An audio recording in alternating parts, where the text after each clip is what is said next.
Hello, Sabir. Please be so kind and tell me whether the sound is okay.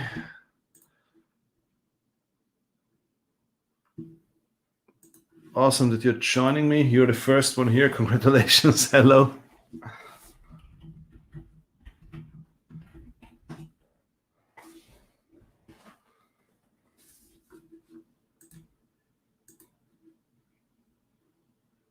Okay, so the sound is okay. Thank you very much. Well, awesome. I hope that a lot of other people join us as well here. Wir können du hören. Hello, Reingartner.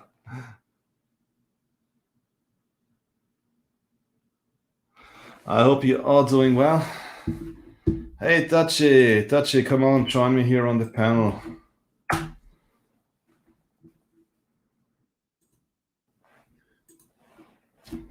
Because, you know, it's always boring talking to myself. So I need somebody here on the panel because I have an interesting topic to discuss today.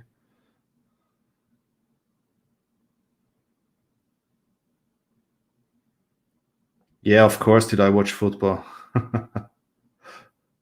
And I couldn't believe it. Austria won in the first time ever.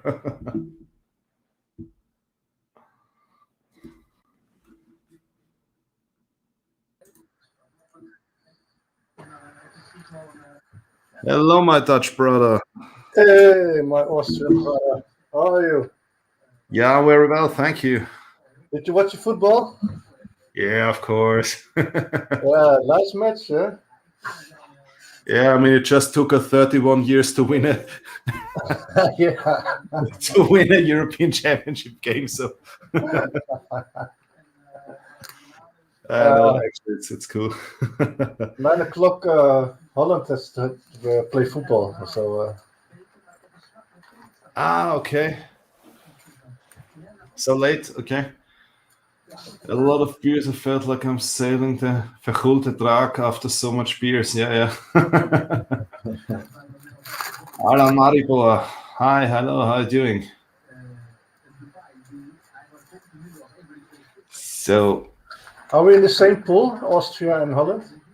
Yeah, we are. Oh, nice. Yeah, we will kick your beep. I'll kick your ass. By the way, take care. I did not mark it over 18. Yeah, so. No problem. So, what's the news? Yeah, actually, I have an interesting topic to discuss. I started a poll on my YouTube channel page, and I asked 2021 is the year of, and I asked gold, silver, platinum, cash, crypto. And to be honest, nobody believes obviously in platinum or cash. Yeah. But what's interesting is 36% say gold and 36% say silver. And what I did not expect, 15% said crypto. Okay. Yeah, I don't know crypto. In El Salvador, I think in El Salvador, yeah, it was. They accept crypto now because the cash over there, the money is worthless, and they only accept crypto, and it's legal tender over there, and dollars. So it's the first country in the world that accept crypto as legal tender.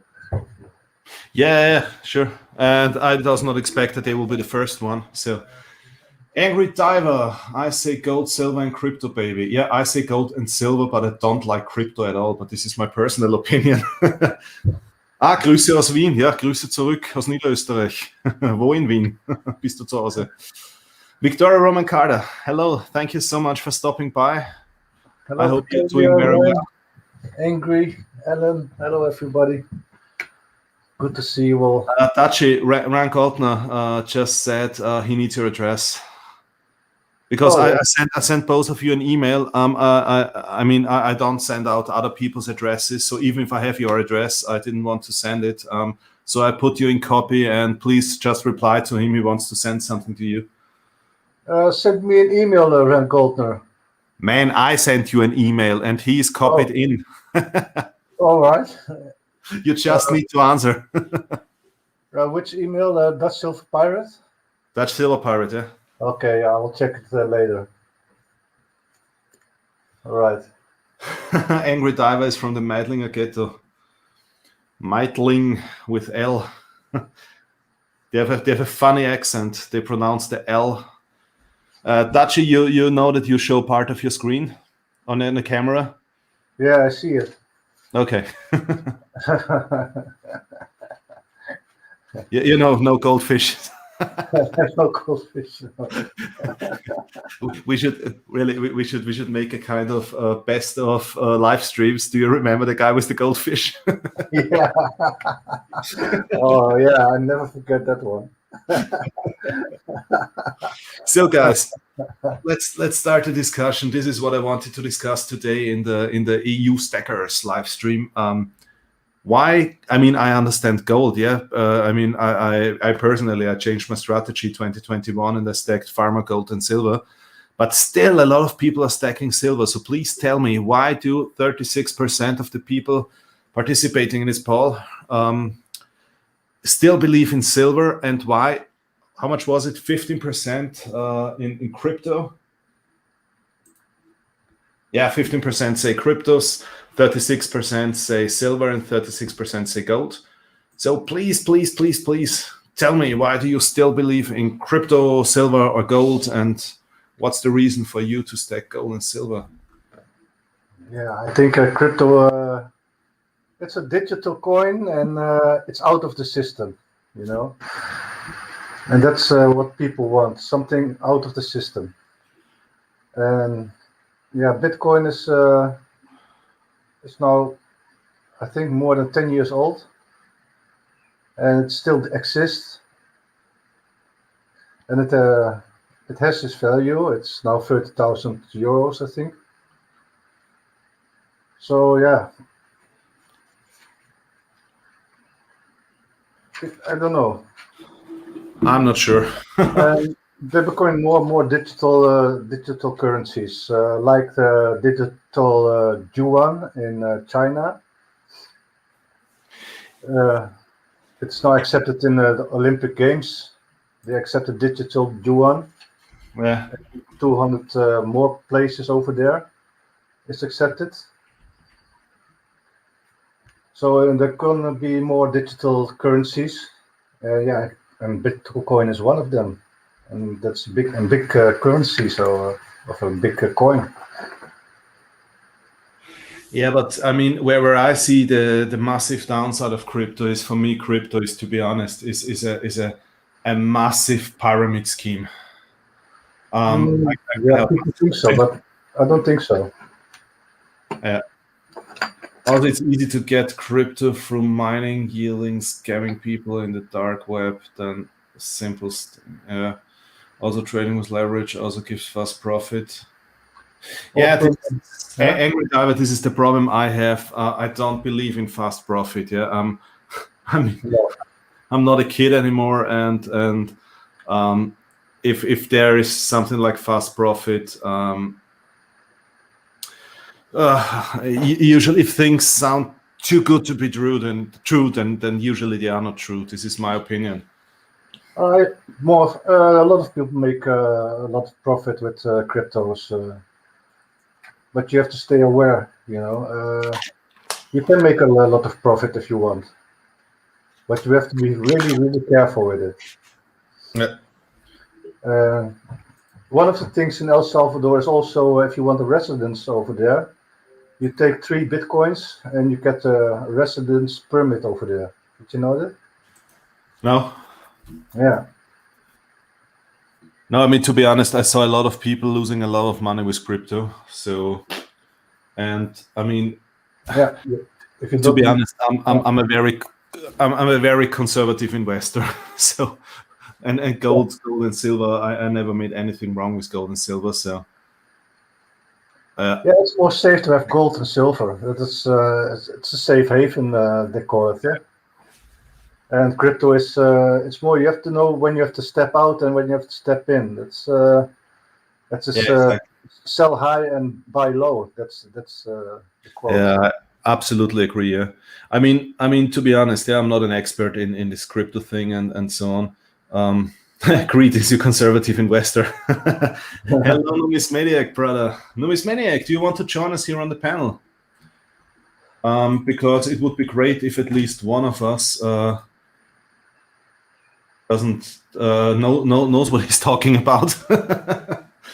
Also, one of the advisors of Biden, yeah, Tim Wu, that guy called Tim Wu, he owns 1 million bitcoins. Yeah. And why? You know why? If it is only a scheme, yeah, you don't buy so much Bitcoin.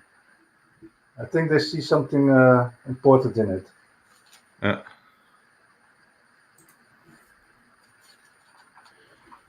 As I said, buy low, sell high, rinse and repeat it. You don't for day trading or. Yeah.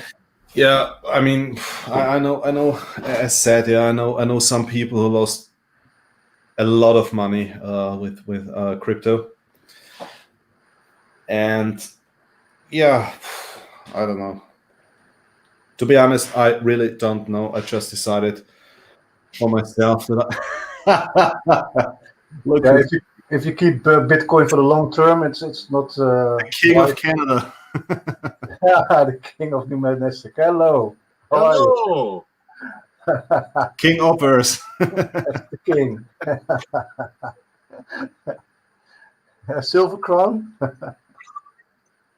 Yeah, of course, we have a Dutchie here. That's quite good. Yes, I'm from the Netherlands. Oh, let's see how badly I can butcher my Dutch here. Ik hoop dat jullie hebben een hartstikke goede tijd. Dankjewel. That's very good. That's perfect. Where did you learn that? My wife was born in Amsterdam. Oh, that's cool. Yeah, but she's lost most of it now. She was only a little girl when she moved over. Okay.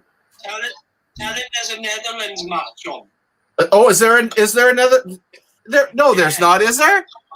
Yes, Netherlands against the Ukraine are playing. Netherlands versus the Ukraine are playing in football. Yeah. Yeah, but the most important thing was Austria. 30 minutes. North Macedonia. In 30 minutes, I'm gonna watch football. Not 2-3 it was so. They say I like them as long as they're not from Switzerland. I thought as long as they're not from Switzerland. I got my buddy from Wales talking to me here too. What? From Wales? Because we played Switzerland and drew against them. Oh, you drew against Switzerland? Yes. Oh, yeah. So apparently Wales drew against Switzerland. Wales plays Switzerland now? Did I miss that? No. Why don't you join us and get off of Discord here and join us? I'm me in a moment. I'm just gonna have food a second. Oh, you're gonna have Alex? A Welshman that takes no time to eat food? I need time to eat food. Numismaniac, is this Alex? No, this is Kyle, Kathy Coins. Okay. Okay, because I thought it was Alex. Okay. Wales Switzerland was yesterday. They played 1-1. Yeah, that's right. That's what he was saying. Yeah. Yeah, the only important thing is that Austria won the first game. Frederick, hi, how are you doing? So actually, we started the discussion today with the result of a poll I made on my channel. And I asked 2021 is the year of 1 gold, silver, platinum, 4 cash, or 5 crypto. And platinum and cash actually, yeah, are not very trusted. But crypto is at 15% of the votes, and silver at 36 and gold at 36. So I did not expect that, to be honest. Obviously, still a lot of people buy silver. I would have said this about the same thing. Yeah. I've been dabbling with crypto because I still don't like the ups and downs. Yeah. And the thing I like about precious metals is that, especially gold and silver, is that it stays at par or at least close to with inflation. And so I tend to lean towards the precious metals before I would anything else. Yeah, same. That's right. What do you think about stocks? You know what? I'm so well into retirement now, and I never did any stocks. You know what? I have 75 shares of XYO. That's the only thing I've ever bought. Okay. And and that's a crypto company. Okay. So I can't really say a lot about stocks, but I think any young person should try to diversify their portfolio. That way, if something goes bad, at least the other stuff doesn't. You'd spread it around. Yeah, to diversify your portfolio. That's right. Yeah. I think I heard some news that the stock's gonna change for gold and silver. It's called. They put it in the Basel III. Did you heard something about Basel III? No, not at all. All the paper golds they have in stock, they have to have it in also in gold. And now it's you have more gold in stocks than there is physical. But now they gonna change it. So you have to have physical gold as much as you have in stocks. Mm.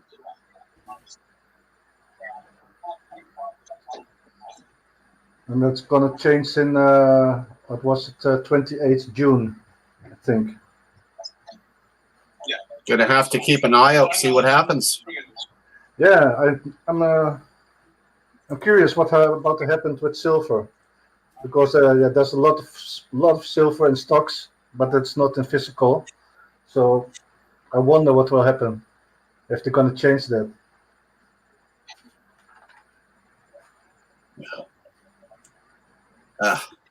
I mean, what I found very interesting is if you read the Basel III Act in detail, actually there is the sentence that gold should be treated like a currency. I mean, Yes. gold is a currency. Yeah, it is a currency. So yeah. I mean, at least now the bankers realize that there is gold. Yeah. Yeah. Yeah. Oh, go ahead.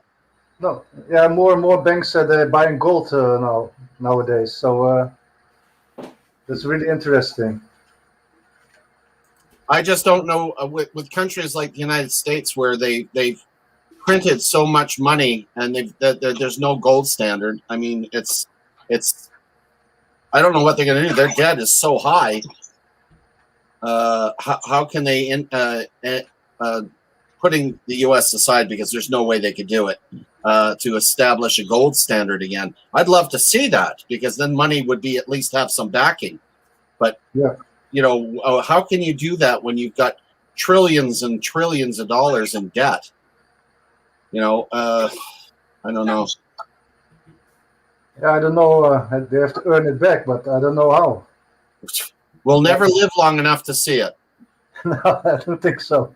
That's a fact. And also they have problems with the Russian. Also, they cut out the dollar from the World Fund. So they're more interested in the euros and the yuan and the gold and the yen or the pound, but they don't want the dollar anymore in their World Fund. That's a substantial change. That's major. Yeah. Yeah, I mean, there are a lot of changes nowadays. I mean, if you have a look, a lot of European companies and oil and gas companies, they don't make the contracts in dollar anymore. So I think this will hit the US very, very bad. Mm-hmm. Yeah. Yeah, I think the dollar is weakened, and Biden is doing everything to become friends with Europe. He's now a meeting here in Europe. He wants to be friends with us because, he wants the dollar become the world money again, but I don't think so. But, it was the world money, but not anymore.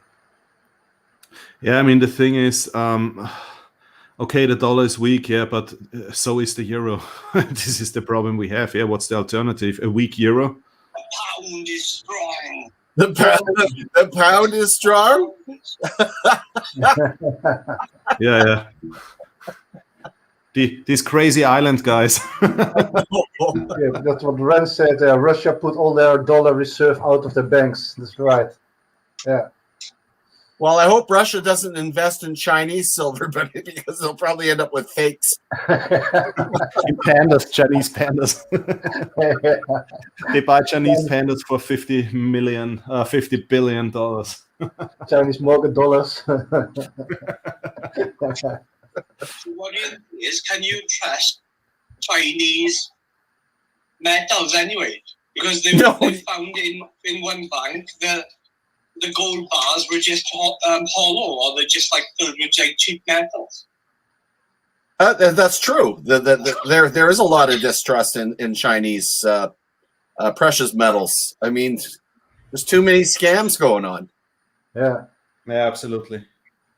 I go on to Facebook and I keep seeing these advertisements for ASEs for 10 for $24. I mean, yeah, okay, yeah, invest now. Yeah. You could use them for coffee for putting your coffee cups on. I don't know. Herr Dingenskirchen, he is the king of Canada. He was just asking where you are from, and I told him you're the king of Canada. Oh, that's an interesting thing to bring up. There's a big discussion in Parliament to change Canada Day, and they were thinking of changing the name to Canada Day, which is the original Aboriginal name that the settlers mistook for the country, which Canada means the village. Yeah. So that's how we got the name of our country. It's Canada. Canada. Sounds good. Happy Canada Day. But this is the same thing with a lot of cities and areas in the US. I mean, Manhattan. It's also not Manhattan. But to come back on the fake coins, the Feds they got 42,000 fake coins. How you call it?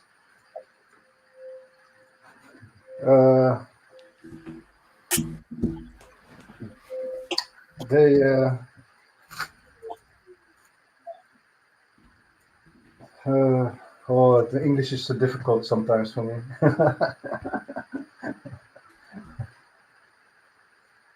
What are you talking about? Fakes? Yeah, the Feds they found 42,000 fake coins in the US. I wouldn't doubt that. And was a face value of $2 million. Yeah. And it was last month, I think. And of course, there's lots of people that haven't got the wherewithal to check to make sure that they're genuine. And there's certain things you got to look for. I mean, we all have a pretty good idea how much they should cost.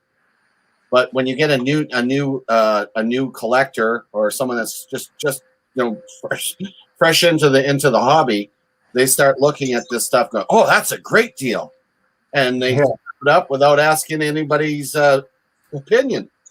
Yeah, there's no idea. Yeah, no idea. But this is what I always. This is also what I said before. Yeah, if something is too good to be true, then it isn't true usually. Yeah, and I mean, I heard it from a colleague of mine. Yeah, he knows that I'm stacker, and he's one of the very few people who knows who I am and that this is my YouTube channel. And he came to me so proud and said, "Look what I bought." And I said, "Where did you buy it?" And it was a very strange site. I didn't even know where people are selling, but you don't know the name of those people, and they send it to somewhere, and you send the money to somewhere, and then the money is gone. And if you're lucky, you receive the coins. And he bought half a kilo of silver there. Oh boy! And not even 20% was legit. The rest was all fakes. And asking, hell, why didn't you talk to me before? Yeah, that. Always buy from trusted sources, you know. Guys, what's a gold screen box? A what? We have a gentleman here that's asking, does anyone of you have a gold screen box? Which I've never heard of. Hey, Silverpirate, hello. Does anyone have a gold screen box? I don't know, never heard of it. Just Google it. Gold screen box. This is a test device. Okay. Hello, Hugo Boss. Gerade aufgestanden, gleich geht's zur Nachtschicht. Yeah, then I wish you a happy night shift. Ich wünsche dir eine frohe Nachtschicht. No, this is gold screen box is a testing device. Okay. It's like I keep forgetting the name of the bloody tester that you use. It's I know what you mean. Yeah, I can see it. It's for testing precious metals. See the gold content. And everything. XRF tester. What did you call it? XRF tester. XRF tester. Yeah, that's one of them. I think that's one of them. Yeah. Yeah, but it's expensive if you want to buy that thing. Well, I'd have to sell a lot more stuff before I could get into something like that.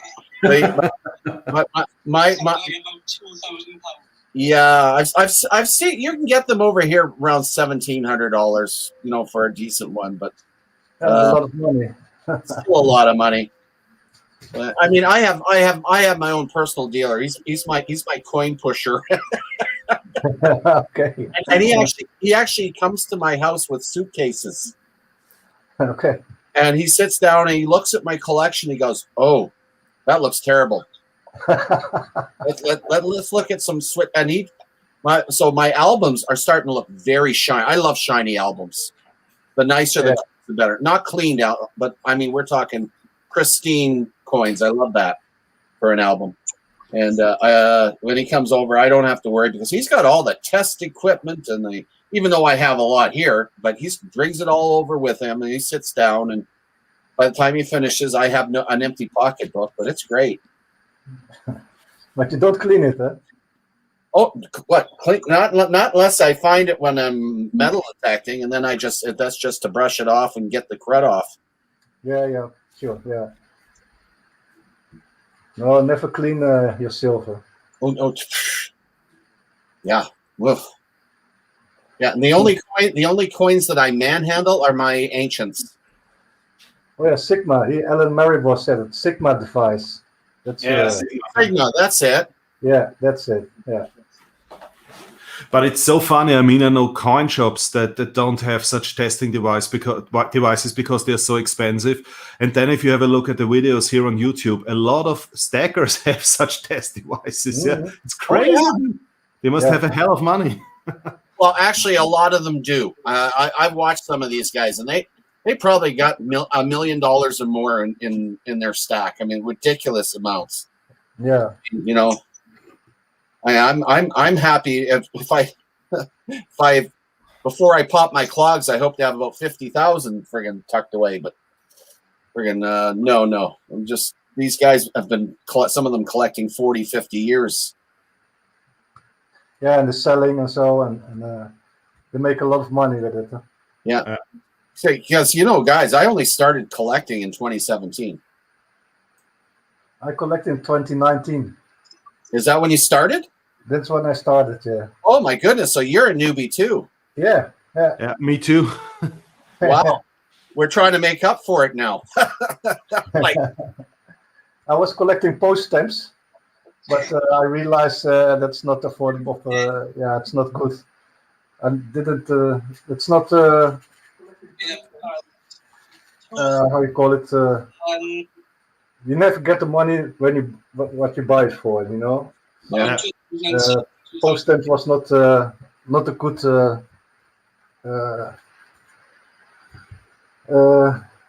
How you call it? Decision. Not a good investment.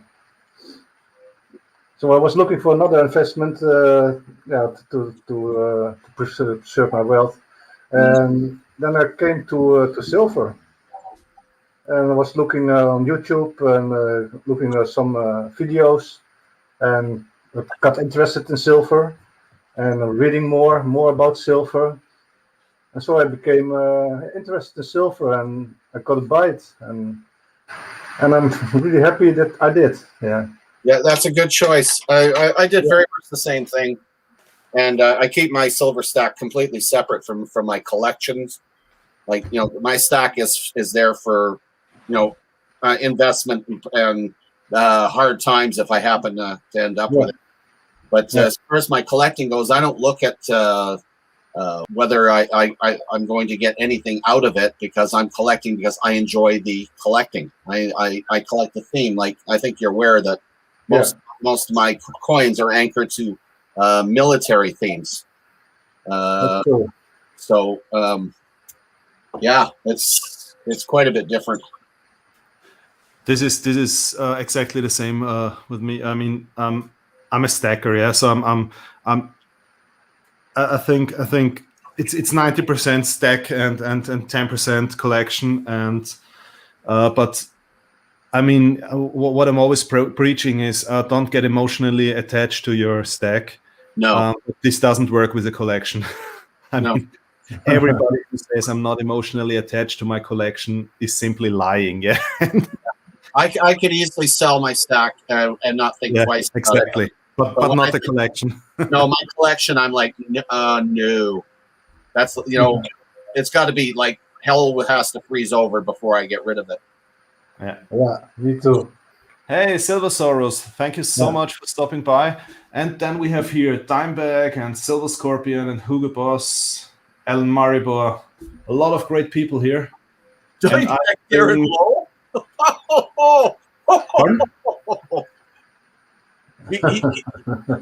He was squired to one of my nights, but he didn't quite cut the jib, so they sent him off to BC.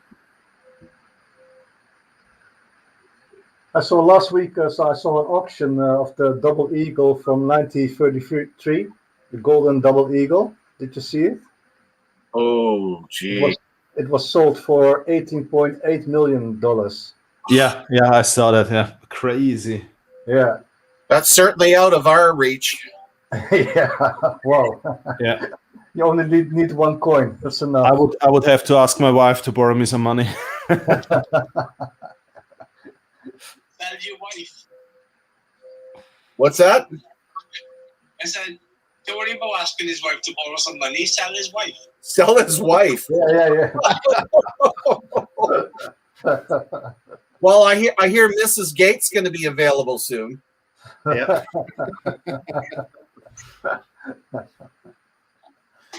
Yeah. No, but coming back to the topic with fake coins and so on, I have to say I really trust. I mean, the biggest, the most silver bullion I'm buying is from Austrian Mint or from a big German dealer. So I have no doubts that they.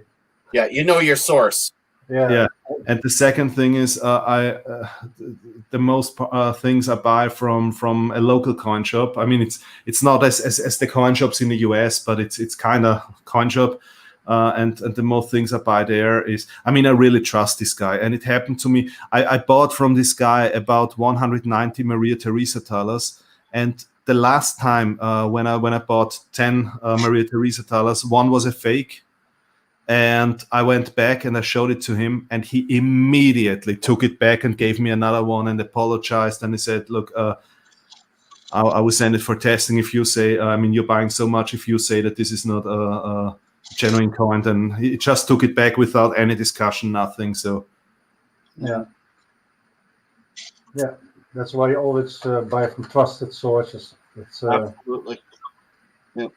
And I mean, to be honest, yeah, I mean, this can happen. Yeah, I bought far more than 200 coins there, and there was one single coin, but he immediately took it back, so I don't have an issue with it. Yeah, I see we got Ireland hopping on as well as Irish Collector. Hello. Irish Collector, hello, thanks for joining us.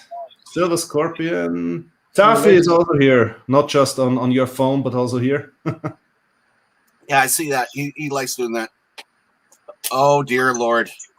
Hi, Stephen. How you doing? Good, how are you? Hanging out with Austrian Stacker. Kyle's on, too. Is it your birthday? No. He's the king of the stock. I'm King Numismaniac the First. It makes you think of those paper crowns they get out of Burger King on your birthday. This is not paper, buddy. That's all golden jewels. Yeah. He ripped it all up from the Yukon. From the Yukon? Heck no. I'll just get my gold pan head down to the North Saskatchewan River. The only problem with that, though, is that when you're panning, that you end up with so much toilet paper in your pan.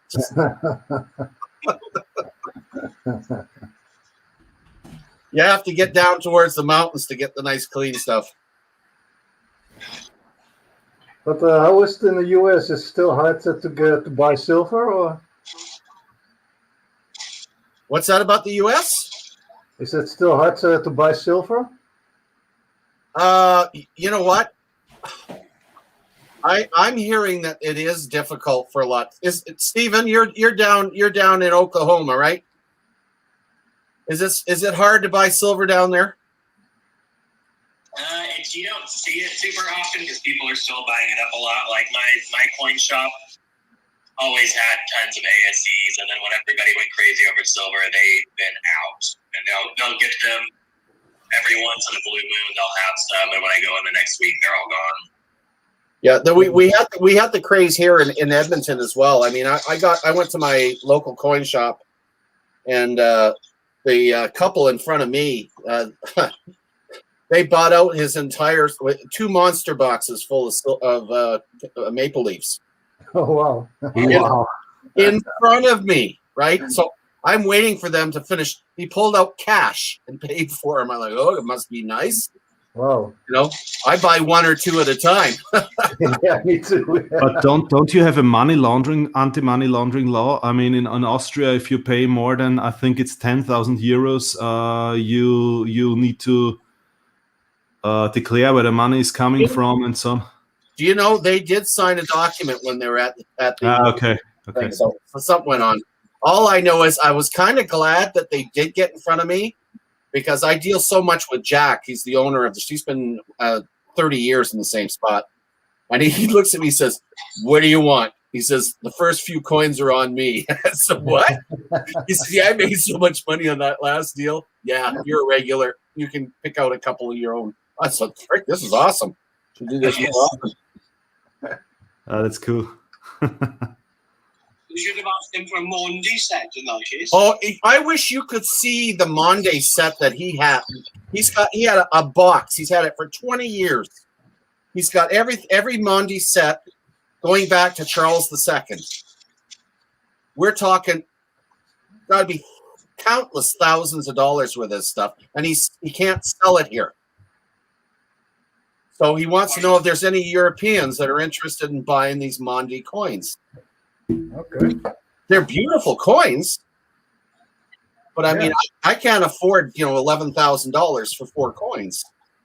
No. Yeah, but as you said, he didn't manage to sell it, so maybe we get it for 8. Hey, go to West Edmonton Coin and Stamp and see if he's got them listed. Make the bugger an offer. Yeah. No, that's too much for me.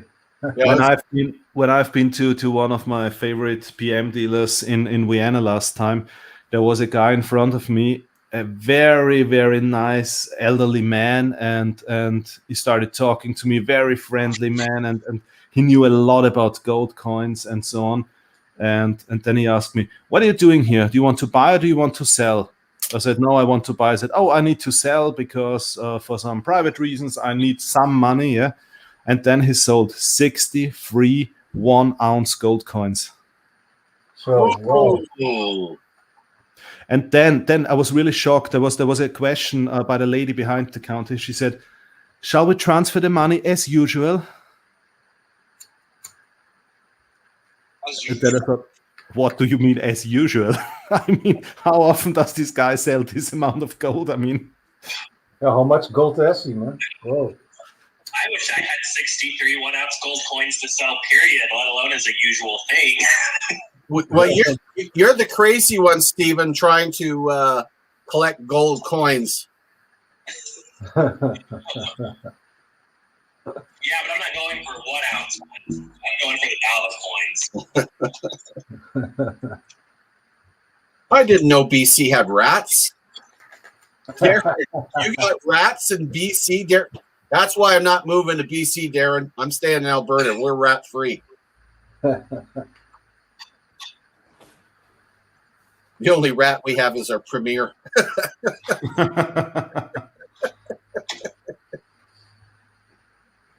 Okay, but I have a question too for this new topic. What you gonna think about the future of silver? Will it be first used for the green energy and at last for the bullion coins? I think that silver is going to be a definite need in the technology industries. yeah, absolutely. And as long as we keep going towards that end, it's going to be the demand's going to increase exponentially, and you're going to see the value of silver go up. I'm positive of that. Gold is exactly the same. We still need gold in mobile phones. Yeah. I agree with you. The only thing is, I mean, bullion is just, and coins and so on, bars, is just how much? 3 to 5% of the total silver production. So I think the impact might not be that huge. That is true. It's going to be over a very long period of time. It's going to be a gradual increase. You're right. I think so, yeah. And good that it is, because we don't want it to be going up too high, because we want to be able to afford to get it, right? Yeah. Yeah, I just wanted to shoot the moon one day before I get retired. Yeah. And then the next day it can go down again. I don't care.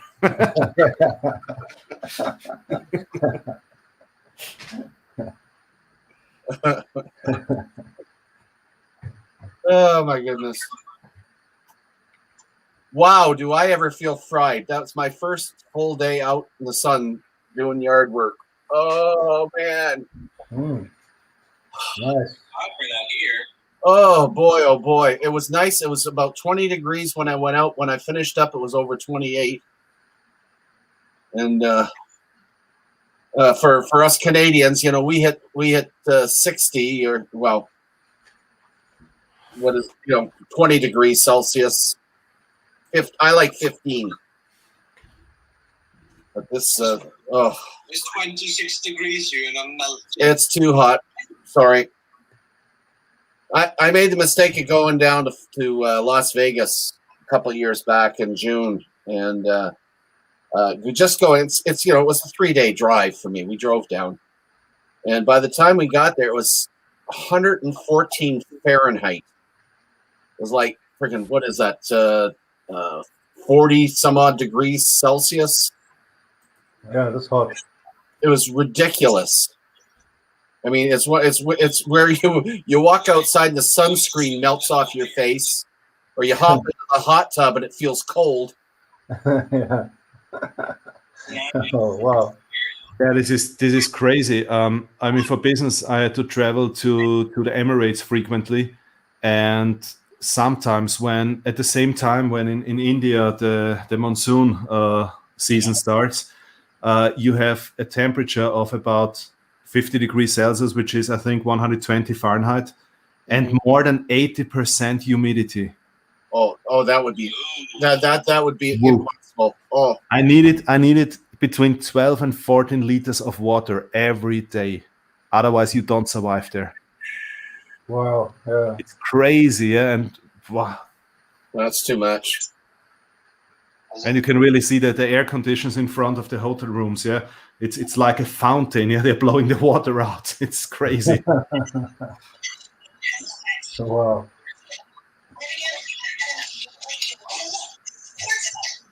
But now another thing. What do you think about stones? Collecting stones like diamonds and opal. Is it?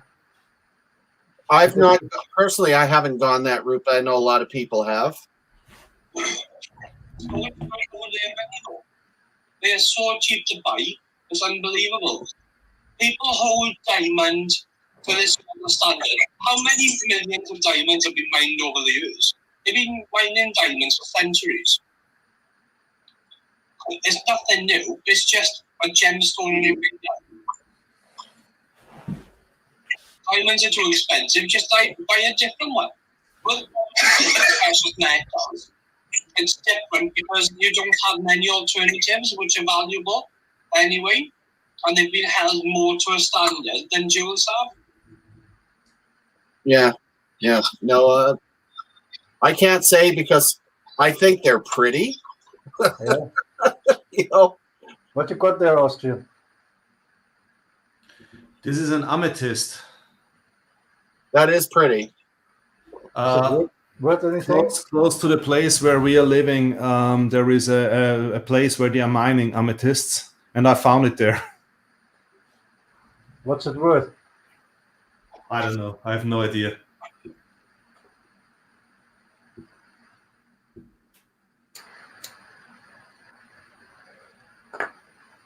Yeah, I know some people. They're collecting diamonds and opal, and they say that's really affordable. It's good stuff to collect. The thing is with gemstones and semi-precious gemstones, you're always going to have something which is flavor of the month. What's he say? If you look at like semi-precious ones like opals, if you go back 100 years ago, were valuable. Now hardly anyone wants to buy them. So opals on the market are cheap to buy if you find jewelry. Whereas with precious metals, when you stack them, you know what you're getting. It's been consistent. Whereas over the years, gemstones have just largely gone out of fashion. There are lots of people these days that don't wear jewelry. I wouldn't know because I've never collected any gemstones. What's he saying? Oh, he's saying that. Well, boy, it's hard for me to repeat things. Essentially, what he's saying, they don't. There's so many gems that have gone out or been manufactured and been made available that, and a lot of people are no longer wearing it. A lot of it's gone out of style, and so it's not the best thing to collect. Is what my take from what Carl. Okay. But at the same rate, again, that's personal preference. I think if you like collecting them, fine. If you're looking at them for an investment, unless you got something the size of the bloody Hope diamond, Okay. Yeah. So it's not really a safe haven. Not a safe, not as much as gold and silver. Yeah. Okay. No, I stick with gold and silver. No, that's primarily what I do too. I see a lot of people even going for copper, but copper is not worth that much. And this is why I love Austrian copper, because the copper coins minted by Austrian Mint, they all have a face value, and you usually pay the face value for the coin, which means if copper ever if the value of copper ever goes up, then you make money with it, and if not, you can go to any shop you want and can pay with these coins. These are 10 euro coins. whereas stupid colonials have produced copper coins, but the copper coins are typically cost more than the face value they put on them. That's why we got rid of our pennies. Okay. It was costing 3 cents to make a 1 cent coin. I mean, what? Yeah. Why? Yeah. Wow, Savage Stacker is here. Trident Stacker. So many Hello, people Savage. stopping by. Yeah, copper's going up in price now, and In America, they use it most of all in cars now. Americans are stupid. Yeah, that's right. The Americans are stupid. They're not going to stop making their pennies just because it costs 3 cents to make one.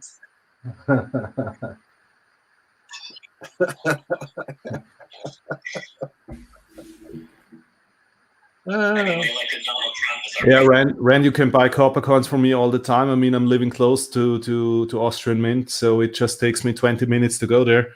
So if you want to have copper coins from Austrian Mint, just tell me. I can pick them up for you, or you can even order them. Oh, that's cool. Well, I have to start collecting them because now that I've started my world coin collection, I'm doing one album. Actually, I'm going to be taking this one. I started one for Great Britain. Oh, right. yeah. But it's really way too big. So I'm getting a smaller one. I'm going to transfer my British coins out of here and get.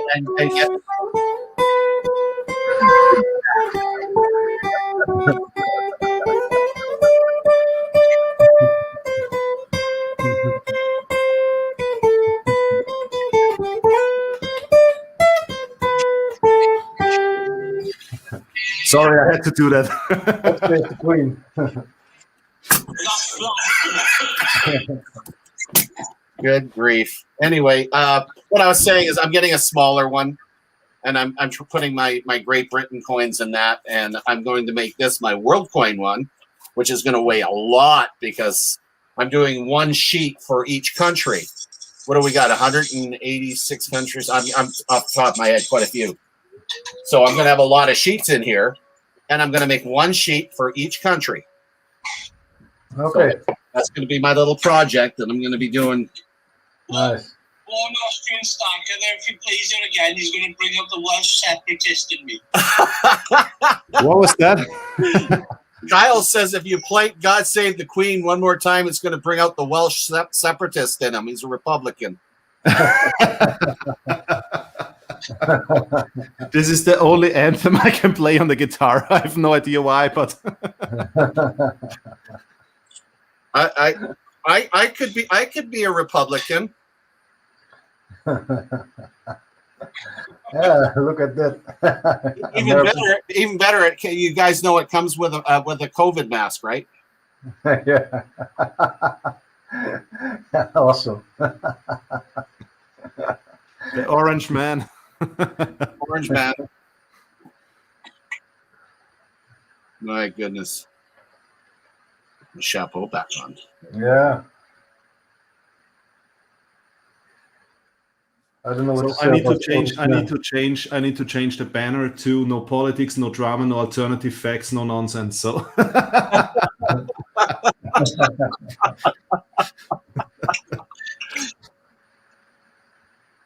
In other words, we have to sit here in absolute silence. But I can change to channel mail as well, so or EU stackers Sunday evening chat. So. Oh, football has begun. Oh, I'm sorry, but I cannot watch football, Austrian. Yeah, you know what? You're not the only one. I know a lot of people are tuning into the football right now. Yeah, the Netherlands are playing now. Yeah, but I mean, it's Netherlands, yeah. Yeah, that's right. You know that Austria plays against Netherlands very soon. Yeah, I don't know when, but. And I know that we don't have a chance. So let's check. It's Thursday, 17 June, Netherlands, Austria. What did you say, Kyle? at least Austrian's football team doesn't look like a bunch of convicts in boiler suits. Convicts in boiler suits. So the Austrians don't look like convicts in boiler suits. The Netherlands do it. But the Netherlands look like convicts in boiler suits. That's what you're saying. And he's absolutely right. They wear bright orange. Bright orange. Orange is the new black. Yeah. They wear like luminous orange, like football kits. But you know what? You can't miss them. They might miss the ball, but you can't miss them. No, you're orange.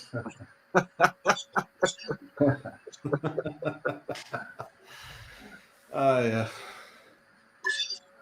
Dutchie, when does the game start? It's already started for 10 minutes, so I'm gonna leave you. It was a pleasure chatting with you. Yeah, it was great to see you and see all the people in the chat. And Austrian, thank you for having me on here. Yeah, Dutchie, always my brother. Have a nice evening, you all. And I'll talk to you later. Take care. Take care. care. Stay safe and healthy, Dutchie. Take care. Oh, that was fun. Stevie, if you haven't Yeah, he's. is really on the short. Where's he living? Where's Dutchie living? In the Netherlands. He's living in a village. I think in the west of the Netherlands. Ah, so he's not living in a big city then. No. He's living on the countryside. Same as me. I also moved out of Vienna half a year ago. Yeah, I've seen your beautiful spot. I love your tours. Oh, thank you. Yes, I am part of the Pendragon sect of the Alberta Pendragons. Lineage going back through Arthur, Ulrich, Uther.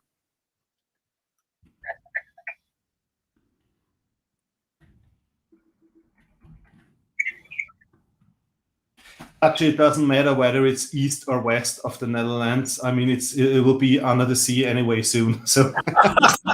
Oh, aren't you nice? Thank you, Dutchie. Have a great evening and all the best for the match. You say to the poor bugger, "Don't worry, it's all water under the bridge and everything else."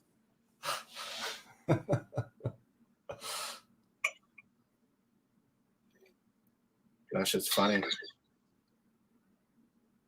Yeah, I didn't see when I went to Holland in 2017. I saw one windmill.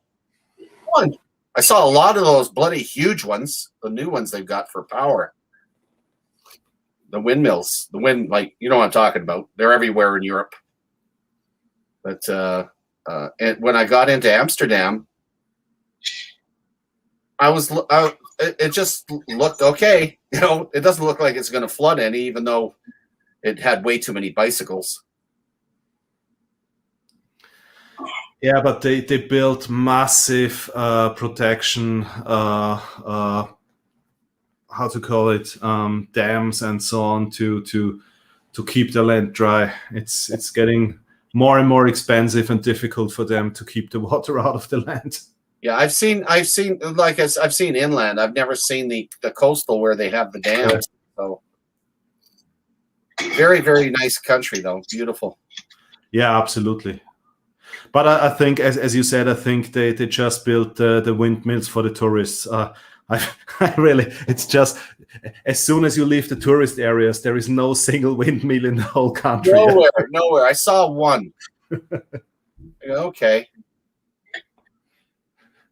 Yeah, it's so funny. All the stereotypes you relate with every single country. I mean, it's the same whenever I go to the US, the first question I'm usually asked is, "Have you seen the movie A Sound of Music?" No, I don't know one single person who has seen this movie. I don't know any Austrian. Yeah. I think we need to get worse than all. Yeah. Oh, you want Cormacan? Yeah. When I did go to, I went through Belgium, of course, and went to Kalkar, Germany, and actually got to see the Rhine. But when I got there, my number one goal was to sit down with a great big feed of schnitzel with spätzle. I'm talking really well-made stuff. So we ended up in this bloody carnival. It was like a cheap version of Disneyland in Kalkar. Das Wonderland. And I sat down for unlimited spätzle, and it was like hockey pucks. I'm going, what? I come all the way to Germany for this? So I'm fuming. From that point on, I'm fuming because I didn't get what I was looking for, because I'm trying to relive some of my days when I was younger and in the military and down towards Lahr and Baden-Sulligan and stuff. And we had really great gas houses down there, and you really had good food. But what did you expect? I mean, you ordered Austrian food in Germany. What did you expect? You know where I got it? When I got home, I went to the K&K. It's a German food mart here in Edmonton. Got exactly what I was supposed to. Got a good recipe off the internet. Made it exactly the way it was supposed to, and made it myself. Okay. No, I usually don't eat schnitzel in restaurants because I'm not lying. Yeah, my wife makes the best schnitzel in all Austria. Really, it's so good. Gives us a reason to visit then. This is why I never eat schnitzel in restaurants. Yeah, she makes the best on this planet. Yeah. You're spoiled. You're spoiled. That's awesome. You're lucky. Yeah, no, I am lucky. Yeah.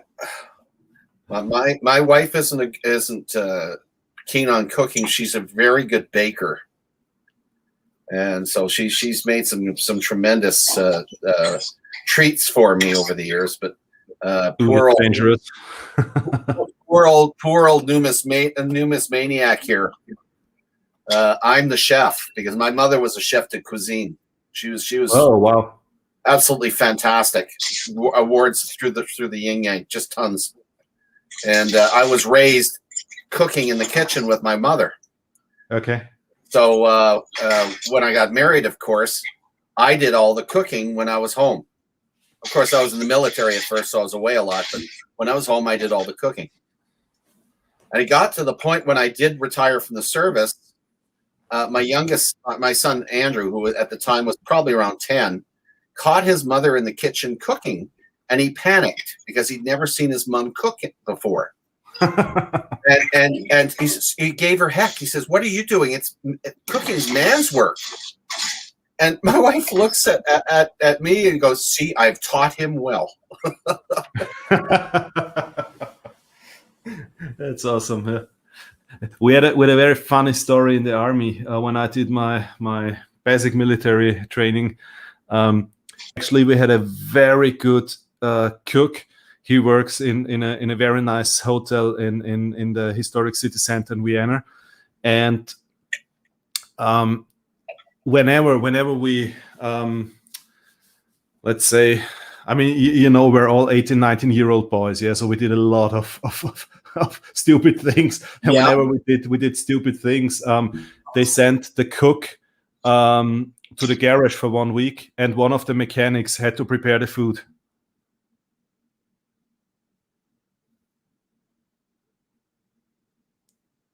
It was always the worst food you could get, yeah, because we were used to the good food from our cook. And whenever we did something stupid, they sent the cook to the garage to repair cars, and one of the mechanics had to prepare the food, yeah. Have you played the new one yet? They got alien ships. I think Coffee Coins is getting in. Are you guys playing your games now? Yeah, we're gonna probably jump on for about an hour or so. Okay, well, I'll let you guys go then. All right.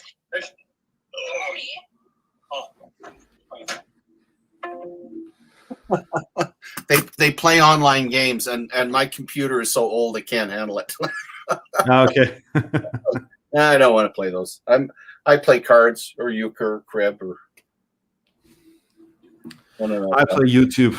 YouTube. Oh, I do way too much. Yeah, I do a lot of YouTube too, but I'm still pretty green when it comes to content creation. I have a lot of trouble using the programs. I'm on a Mac, so I use the iMovie, and I have it both on my phone and on the computer. But it's not very friendly, and I have a lot of trouble trying to upload it. So when I do a project, it's not like, okay, you go out, you do some filming, whatever you have to do, then you play around with your program and do cut and paste and put stuff in, put music in, all the little things you want. But 9 times out of 10, when I try to upload, the program itself wouldn't load. Just the basic video and all the stuff that you did to enhance the video didn't show up. Okay. So I would have to go, I had to get in touch with the Apple people and say, hey, what's wrong with your bloody program? Why can't I upload this stuff? Well, sometimes it works and sometimes it doesn't. Yeah. Extremely frustrating. I want it cut and dry where I can do all the modifications I need, upload it to YouTube where it's nice and clean and professional looking. And unfortunately, because I have a very, very tight learning curve here, it's very steep. And I would love to have some youngster come in here that knows this stuff really well, instead of trying to learn it off of YouTube and how to do the stuff, because I'm terrible at distance learning. Yeah. No, but I mean, to be honest, yeah. If I want to see movies or documentaries, I don't go to YouTube, yeah. So if I watch the movies of all the friends in the community, I don't expect perfect editing and this, yeah. I mean, it's about the content, it's about news, it's about interesting things. But if I want to see movies or documentaries, I can watch TV or I can go to the movie. Yeah, I used to really enjoy the documentaries on television. But it's gotten to the point now here in North America where you have, like, 20 at least 20 minutes out of every hour or 30 minutes out of every hour is commercials. And the commercials have gotten so bad that it seems like you just got into your program again and there's another commercial. And I don't like that. Yeah, this is why I always record good documentaries, and I have a digital recorder, and it's a very smart device because it automatically deletes the commercials. Whoa, okay, So that would be cool. I mean, it doesn't work all the time. So sometimes a bit is missing, or sometimes 2 minutes commercials are still there. But in the end, yeah, you save a lot of time. Dimebag saying that he's trying to do some edits at the moment, so that's why he's. Hey, Stamos Gamers, hello. Yeah, me too. I also try to do this, but I mean, in the end, the only thing I can do is kind of inserts and I don't know, headlines and things like this, but nothing sophisticated. My other channel is not going to be quite as sophisticated as my coin channel, where I'm trying to I'm trying to unlike some of the guys like Nick Molnar. He's a good example. He has great detail on the specifics of a coin, who designed it, the weight, all the dimensions, everything. Yeah. Whereas me, I'm focusing on, well, what happened during the year that coin came out, the historical side of the things, what went on during, and if I'm talking mostly Canadian for me, I'm talking about what happened in Canada during that time. Yeah. And that's the way I want to do that. But my other channel is a veterans channel, and it's because of COVID, we're not out doing things like we were doing before. And what it's going to be, the premise of it's going to be, here's all these guys that are in their late 50s through to their 80s who want to relive some of their glory days and try doing some of the things that we haven't done in 30, 40, 50 years. Yeah. and show the comedy of it all, trying to get back in good enough shape to be able to jump out of a plane again, to be able to do some whitewater rafting again. Hey, let's do some abseiling. Let's do some stuff like that. Well, most of us barely can move around, or we're using bloody walkers, you know. And we're going to go, and we're actually going to try to get ourselves in reasonable shape. And I'm going to document it all, our journey, as we progress through this, including all the humor and all the accidents, all the crazy things that we do. And it should be a lot of fun. So I'm hoping that will go over well. So it's called After Service Adventures Canada. Wow, that's cool. So yeah, it should. Hopefully, it'll come along. And so, Darren's at work. So I'm trying to do edits on my video. My last video I put up as the most edits and titling I've ever done. Wow, that's cool. I need to watch this video. Yeah, I'm looking forward to it. It's so hard, really, to follow all the great content of all the great people in our community. Oh, so much. If you try to keep your own channel running and you have a full-time job and you have a family and so on, it's so hard to keep up with all the great content. Yep. Yeah, absolutely. And I mean, it's not just the ones that are putting out information, but it's things like the live, like this, with having the live feeds, gaming channels. I thoroughly enjoy going over to Dale's channel and doing the battle chat. That's quite a unique thing to do. You know, who else is doing? Dean, he does the thing with the coin pushers. Yeah. At the same rate, there's young Chris. He does almost daily. He does a full bag of those bloody 50p coins, which I'm glad he uses the speed up feature. I don't think I can handle it in regular speed, but you know, trying to find his commemoratives and whatnot. Those are cool. I mean, you know, there's a lot of them there. It's almost like what do you call them? ASMR videos where it relaxes you. I can sit back and watch that stuff for hours. Oh yeah, okay, put on. Really? Okay, that's cool.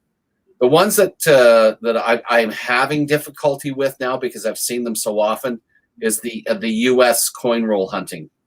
Yeah. They still have the ability to find silver in a lot of their rolls, whereas in Canada, forget it. You'll never find silver in a bankrupt roll. Did you see this video? Who uploaded it? I saw a video today from a guy. I think he found something like, I don't know, 20 or 30 silver coins in one single roll. Who uploaded this today? I saw it today. I think it's the video from today. You know, let me know, because I don't know. I haven't seen that one. I'm just checking. Where was this? Or who was it? I think it was today. No, but what's always interesting is, I mean, if I have a look at all these coin roll hunting videos, I mean, there are sometimes they have, I don't know, like 70, 80 people watching them just going through the coin rolls. Yeah, it's crazy. Oh yeah. Well, I mean, I do go to Storm and CA's, and he does make money off. That's fine, because I'll go in and I'll spend. I think I go on there 2 or 3 times a week, and I'll spend $6 US to play. And what it is you buy into a roll, and if he finds silver, he'll send you the silver. But then he puts you on his wheel of agony, and the last person standing wins whatever 1 ounce coin that he has brought up. And one night I won 2 silver Morgans. Wow! In one evening, which is that's great, freaking awesome. Yeah, it is. So, you know, and it's a lot of fun. I mean, we joke around and we kibitz back and forth, but some of them are very they're very regimentated. They're too business-like. They're not fun. And even though yeah, you have ones that are auctioned, you know, for auctions and whatnot, but if it's too serious, I tend to lose interest unless there's a specific coin that I'm looking to pick up. Yeah. You know, yeah. Yeah, this is something unfortunately we cannot do here in Europe. I mean, if I go to the bank, all I get is rolls of euros and rolls of euro cents. And I mean, yeah, nobody wants to have this money. Oh no. Well, and here in Canada we have again, you can collect all the current coins that you want for your albums and fill them up fairly. Like I say, I started in 2017, and probably over 50% of my albums were completely filled within the first year and a half. Okay. And then I started getting into the key dates and the older stuff. And the only way you're going to find that is either through people online, through our community, or on eBay or places like that. Or if you're really lucky, and if we didn't have the bloody COVID to deal with, be able to go and go to flea markets or the odd LCS that might have them and purchase them, because you're not going to get them in a coin roll. It's just not going to happen. Yeah.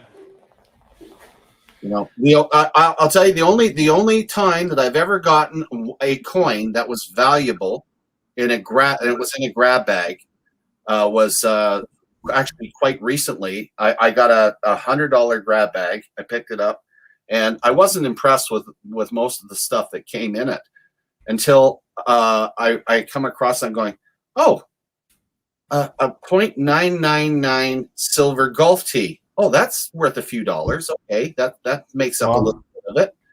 And then there's a little bubble wrap package in it, and I opened up the bubble wrap, and there's a 1945 Canadian silver dollar. Well, that's one of the key dates that I have been looking for. To my surprise, is in a grab bag that's supposed to be worth $100. This key date is worth like $300. Wow. I go, holy crap, man. You know, like, all right, well, I got my money's worth out of this one, even if I had a bunch of junk in it. This one coin alone would have been enough. But what's always so interesting to see is I talk to a lot of people from the US, a lot of stackers and collectors, and what I don't understand is that some coins they have such a high value, and they are not even 150 years old. Oh yeah. Again, it's all based on the mintage. I mean, how many have been made, and how popular they are. It's, you know, it's whatever the market can bear is basically. Yeah, absolutely. You know. So but, I mean, if it was so funny. One of our stacker friends from the US has been to Austria, and he went to a coin shop, and he couldn't believe, for example, that they had big boxes where they have, for example, 1 crown coins in, and the youngest one was from 1880 something, yeah. And this was the youngest coin in this box, yeah. And they put everything together and sold everything for the same price. It was all in one box. And the same with Maria Theresa thalers. They put original Maria Theresa thalers together with the restrikes, and they sold it in one big box. And he couldn't believe it. I said, yes, but here you have millions of these coins around. Yeah, I mean, they might have a value in the US or in India or somewhere else far away, but not here, because here we have millions of these coins around. Yeah. Mm-hmm. And it's the same, yeah. It's always how easy is something to get where you are living, yeah. Yeah, pretty well. You know, I when I went down to Red Deer is about an hour and a half drive from here, small city, and I was loading up my van, and I looked over, and there was a sign on the sidewalk advertising a coin store. So I walked in. It was downstairs in the basement, tiny little cubby hole. I walked in. Now remember, we're in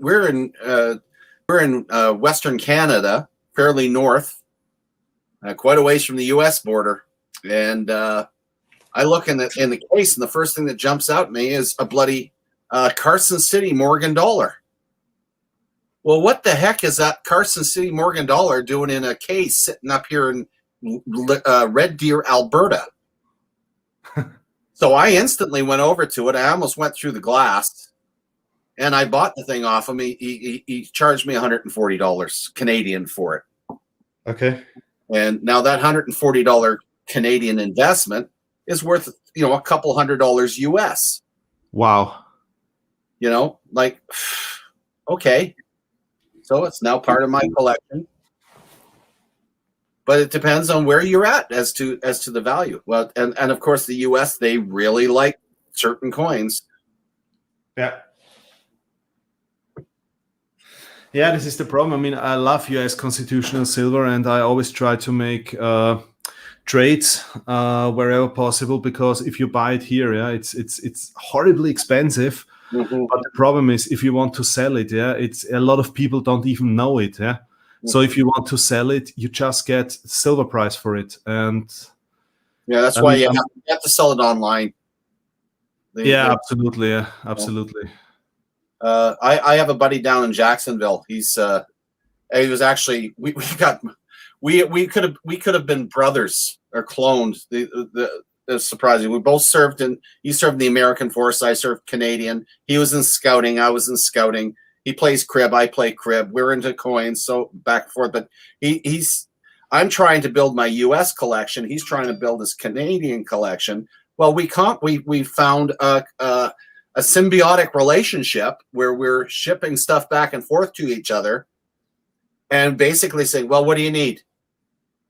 And so suddenly I end up with all these coins to throw in my collection, and then I do the same to him. And our collections are building exponentially. It's a lot of fun. And of course, always throw something in there that you don't expect. Okay. No, that's pretty cool. Yeah, no, it's a very interesting topic.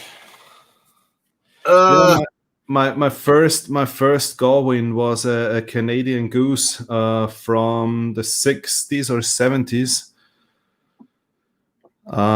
I won it in a go on Silver Gopher's channel. I will never forget it. This was my first Galwin. Oh, is that right? I've just been asked a question here about premiums in regards to our 1 ounce gold maple leafs. I don't know what they're selling. I sold my last gold maple leaf back in November, before the ride, which was stupid. Well, actually, it was mine. It was my wife's. She didn't want to hold on to it for a few more months and double her money. Oh well. Where is it here? I got the Royal Canadian Mint here. There we are. Yeah, if I pick up any gold maple leafs, it's through the mint or through my LCS.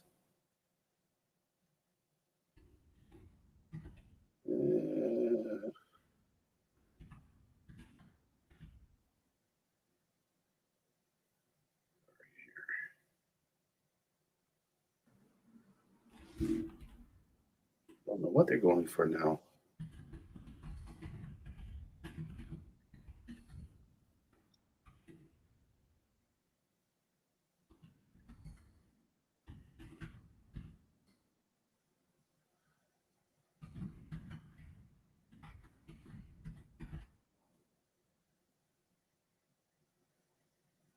Ooh, my Lord. Yeah, you're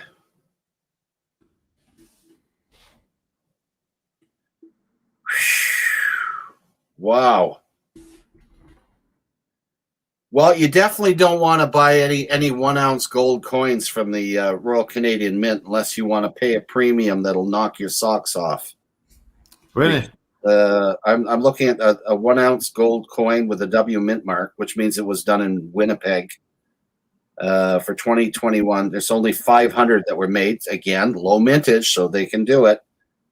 $4,299.95 for a 1 ounce gold coin.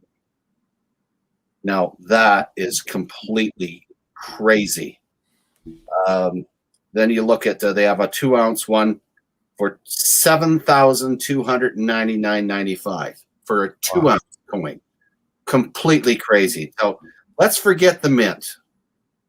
If you're looking just to stack gold, those are the premiums from the mint are insane.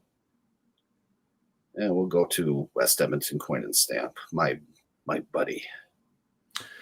There is an interesting question. When would you guys consider to sell a part of your gold stack? 2,000, 2,200? Actually, I would not sell if gold would go up that high, because what does it mean? It just means that nobody wants to have fiat money anymore. Yep. And exactly in this situation, I would not start selling my gold unless I would have to. I think a lot of people lose the perspective of why we stack. I mean, it's not just to buy low and sell high. That's not it. What it is that we're buying. We prefer to buy low as if we can, and we hold on to it. Now, there's going to be peaks and valleys. There always is, but in the long run, it goes up with inflation. It is a safe form of currency that you have in case of an emergency. It's for bad times.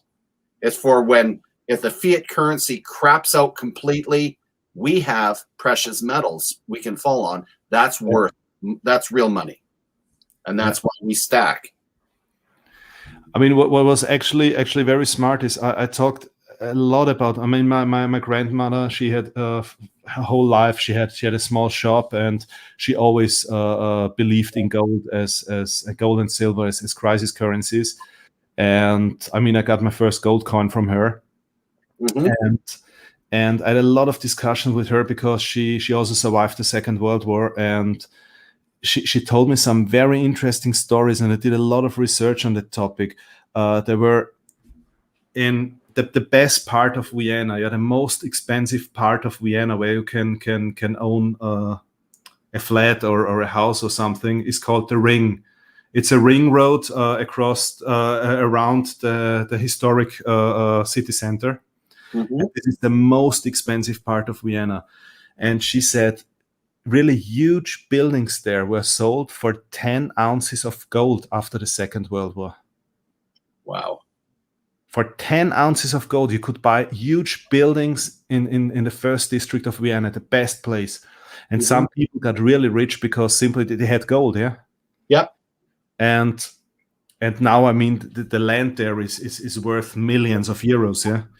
And they bought it for 10 ounces of gold. And I think this is the only way, the only thing I would do, yeah? If I would have enough gold, I would use it to buy land or real estate or whatever. But I mean, in the end, yeah, as you said before, yeah, we should never forget why we are stacking. That's right. That's exactly right.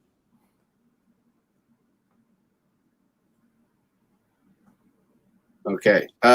What they recommend in regards to buying gold, yes, it's easier to buy lower quantities of gold, i.e. the 1/20th or 1/10 ounce, but the lower amounts or or smaller gold coins are going to have a higher premium than the larger. So you will pay a little bit more in a premium if you go for the smaller, but it tends to be more affordable. That's kind of the price we pay.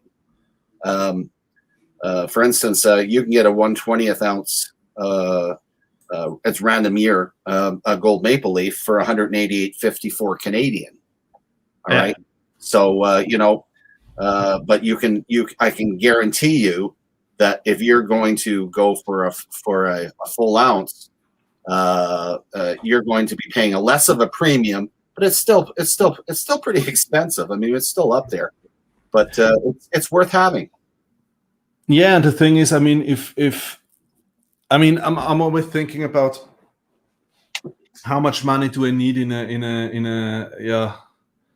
a situation where I don't know, I don't have enough fiat to pay my bill for whatever reason, yeah, for emergency case, doctor, whatever, yeah. And I think it's not always that you need thousands of euros or thousands of dollars. Yeah, in most of the cases. I don't know, if you have unexpected costs to cover, then it's a few €100 or a few $100. Yeah. So I think it's much better also to have fractional gold and sell a fractional gold coin instead of always selling 1 ounce gold coins, because That's correct. you're always losing a significant quantity of gold if you sell a 1 ounce gold coin, but you just need €200, for example. Mm-hmm. Mm-hmm. Yeah, that's where the smaller denominations come in handy, because it's easier to get rid of. Yeah. Yeah, absolutely. My rule of thumb is for an emergency, you should have between 3 to 6 months worth of as far as income goes, the value of the coins you have. So if you have that much, it's an emergency. That's what it's for. If you happen to stack more than that, all the power to you. But yeah, you should build it up so that it's there in case you have a crisis or the fiat crashes and you need to survive for your family. That's going to do it for you. Yeah. Hey Dale from Cornwall, UK, my brother. How are you doing? And many people do not want to spend $1,900 on a gold coin when it is 1/10 gold coin. I think people would be more interested and easier to. Yeah, absolutely. This is what I meant. Yeah, it's easier to sell and yeah. Absolutely.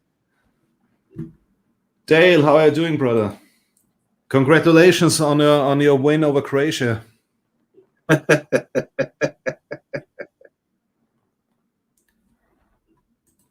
But it was just a 1-0, yeah. We made it a 3-1.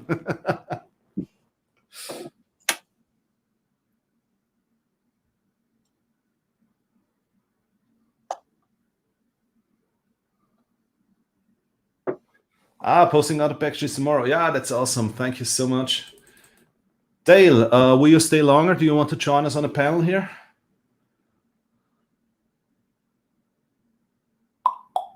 Yeah, he's saying exactly what we just said. Smaller coins equal higher premiums. That's what we just said. Wow, Dale, I just wanted to invite you on the panel, but after your last post here, no, never, ever. Only took you 31 years to win again.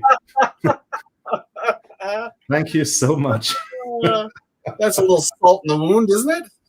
It's really hard to be Austrian and football fan. Yeah, this is so hard because we are crazy for football, but we are one of the worst nations in Europe. We're so bad in football.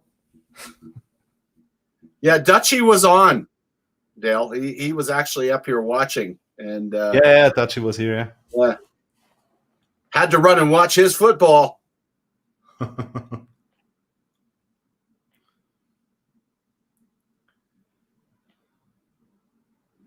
Yeah, I know, Dale. It's okay. It's okay. At least you guys got football teams. Canada tries, but oh well.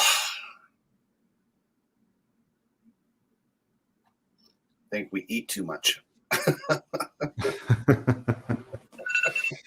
So what does Silversaurus say? If you need to sell quickly the fractionals, you'll probably have a hard time getting the premium. Yeah, for sure, absolutely.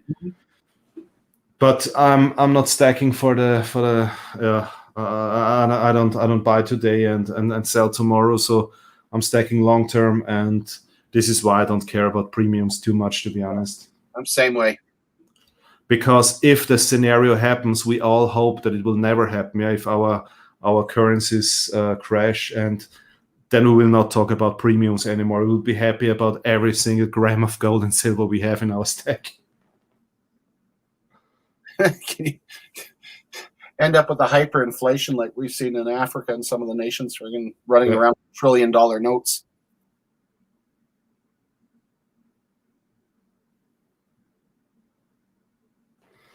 Dutchie, what's the halftime result?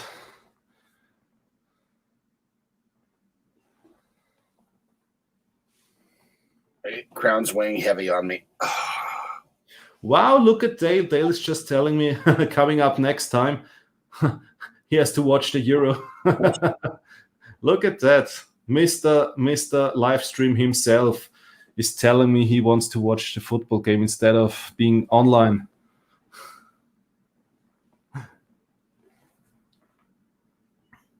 Ah, 0-0, okay. Yeah, DutchSilverpirate again. Ran Goldner sent us an email, sent me an email asking me for your and my address, and I sent him my address, and I copied you in the email. So please reply to this email and tell Ran your address. He wants to send you something. Sure. You know me, I'll send him something. Now he got it. Now he says, okay, Ran, that's cool. Okay, please send him an email right now, because I know you, my friend, you forget about it. It's like Silver Tenifer, yeah. I think for a year I'm waiting for his address now. What, he hasn't sent it to you yet? No, he just sent me a message. I'm moving, blah, blah, blah, and never ever heard anything from him again. That's right, he's moving, yeah. Yeah, he's quite... I mean, I have a package here for him, yeah. I have a package here for him, and I want to ship it for a year, and I have no chance because he doesn't send me his address.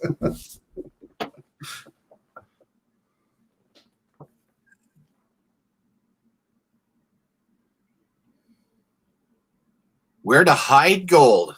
Oh, there's a good question for you. Well, it depends. The first thing, from my point of view, when it talks about hiding your stack, whether it be gold or silver, the rule of thumb is that you should have at least 7 layers of security within your own home if you're doing it in your home. And that means you should do little things like having diversionary safes or things around that don't have your main stack tucked away. You should have it so that it's going to be very difficult for a would-be criminal to find it, whether it be locked doors, home security systems, the vicious guard dogs, whatever it takes. You should have that. The other option is putting it into a safe deposit box. Yeah, but the thing is, if you put it in a deposit box at a bank, for example, Exactly. Read exactly what's written in your contract, because if somebody breaks into the bank and steals it, it might be the case that the bank doesn't have to pay for it. It's crazy. Mm-hmm. Read the contracts very well before you put in a deposit box in a bank.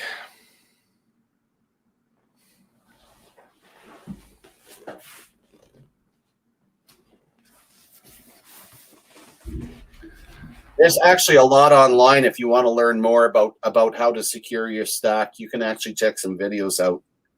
We got so many resources out there. That's what I did, is I checked to see how best to do it. And the only thing I have, and even as you know, I'm an exonumis, so I do a lot of display work.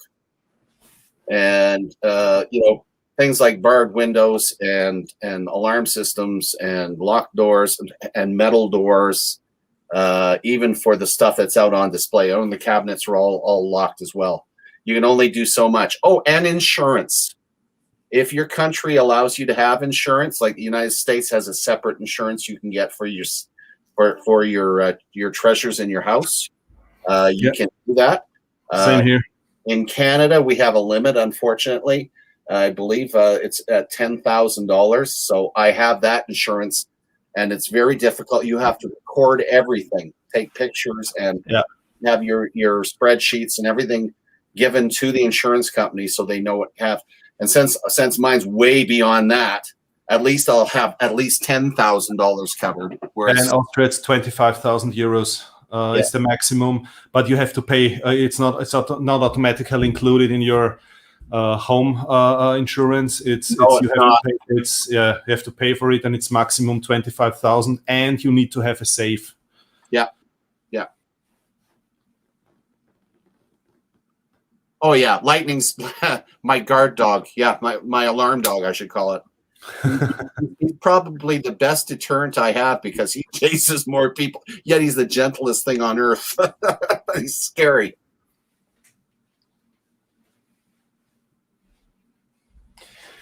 Yeah, what's always interesting is when I see these videos where people say I have 5 guns at home and whatever and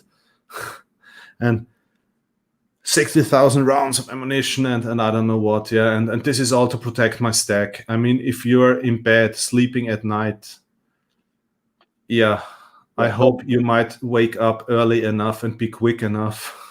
Well, So I would not rely just on guns. Yeah, just guns alone is not the best way to protect yourself. Definitely not. the United States has a castle law that allows you to utilize handguns and whatnot to protect your home and yourself. So if someone's breaking in and you feel that your life's being threatened, you can shoot the person. If you do that in Canada and you kill the perpetrator, you'll go to jail for murder. We're not allowed to do that here. No, even if you're allowed to shoot the perpetrator, even if you're allowed to, I mean, if you're in bed sleeping, I mean, if he's a smart guy, you might not even know that he's here before it's too late, yeah. And then, I mean, even that's what I said. I mean, a good alarm system, from my point of view, is I would much more rely on a good, or trust in a good alarm system than in having a gun right next to my bed.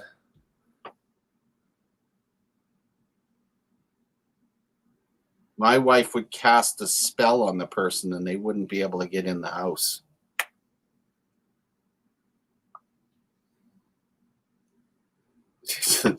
Notice. Yeah, we also have to Herr Dingenskirchen, this is related to the money laundering law, to the Money Laundering Act. We also have to declare if you buy over, I think it's 10,000 here in Austria. I think in Germany it's lower than in Austria, if I'm correct now. And this is the reason why I would never ever buy, for example, 10 ounces of gold at once or something, yeah, because I'm not willing to tell them that I bought it and where my money comes from and so on. Oh my goodness. Yeah, this is in the European Union. We have a massive problem with money laundering, especially from Eastern Europe and Russia. And this is why we have very strict money laundering laws. So you have to declare where the money comes from. You're using to buy when you pay cash. Yeah, when you make a bank transfer, they don't care because then it's evident. Yeah, but but if you pay cash over a certain amount, I think in Germany I know it's lower. It's 2,000. I think in Austria it's about 10,000. Then you have to declare where the money comes from. You have to prove that this is not from illegal activities. Blah blah blah. And this is the reason why nobody pays a car cash anymore here, at least not a new car here in Austria, for example. Wow. The only place I've seen anything about money laundering here is at the casino. And they got signs up everywhere. No, gold is perfect for money laundering. In the past, it was really like that. People came in, bought gold for, I don't know, 100,000 euros cash, and nobody knew where this money was coming from and where this guy is going to.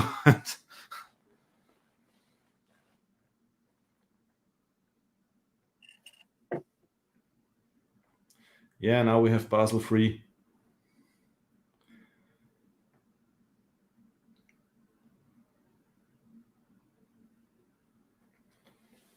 Dale's apologetic for being a lurker. Lurker.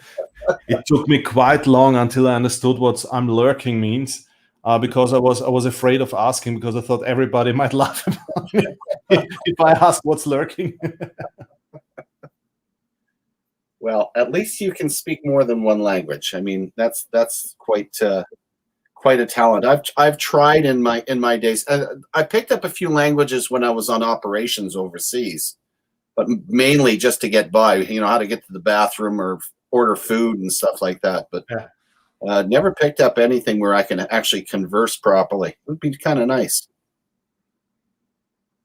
Yeah, I mean, it helps a lot here in Europe to speak German and English because these are the two most spoken languages here in Europe.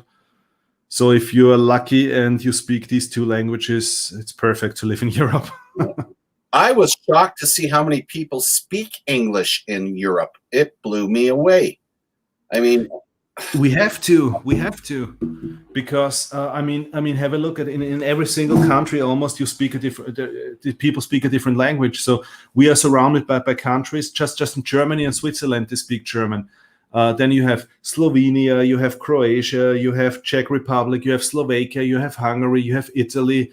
They all speak different languages. I mean, close to the Austrian border, a lot of them also speak a bit German, but yeah, if you go to deeper into the country, then usually we need English, yeah, to talk to each other. Yeah, I learned French, of course, here in Canada, and when I was in France, I tried to use it in the restaurant, and they got mad at me. That's not proper French. You speak English. Okay. Sorry.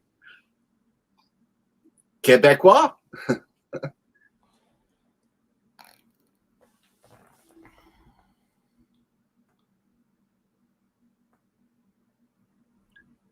Yeah, well, German was taught in Canada, is still being taught in Canada in schools. It's German, French, and Spanish are probably the most fluent language that they teach beside English.